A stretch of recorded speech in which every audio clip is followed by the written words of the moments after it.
तर कंप्लेंट आणि F I आरमध्ये काय फरक आहे? समजा एखाद्या व्यक्तीच्या बाबत काही घटना घडली तर आपण पोलीस स्टेशनला जातो आणि त्याची तक्रार करतो.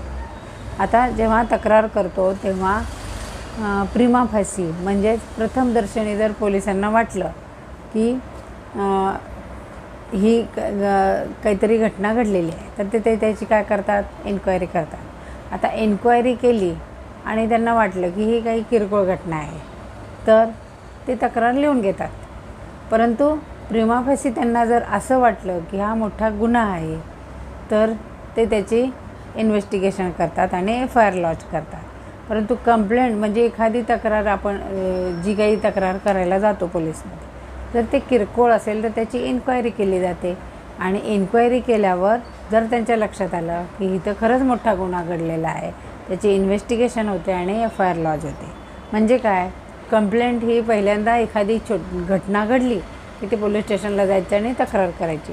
जेव्हा पोलिसांना असं वाटतं की हा कायद्यानुसार खूप मोठा गुन्हा आहे तेव्हा ते त्याचे इन्क्वायरी केल्यानंतर किंवा प्रथमदर्शनी त्या व्यक्तीला वाटलं पोलिसांना की नाही ही खरंच मोठा गुन्हा आहे तर त्याचा तपास केला जातो, इन्व्हेस्टिगेशन केलं जातं आणि मग एफ आय आर लॉन्च होते.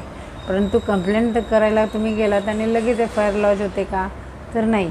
ते त्याची इन्क्वायरी करतील की खरंच काय आहे, घटना किरकोळ घटना आहे का मोठा गुन्हा घडलेला आहे, की तो कोर्टात चालवणं एवढा मोठा गुन्हा आहे का, तर त्याचा तपास होईल आणि मग एफ आय आर लॉन्च होऊन मग पुढं त्याचं केस चालू. परंतु किरकोळ घटना घडली असेल किंवा काहीही तुम्ही तक्रार केली तर त्याची पहिले इन्क्वायरी होते. जर वाटलं पोलिसांना तरच त्याची एफ आय आर लॉन्च केली जाते.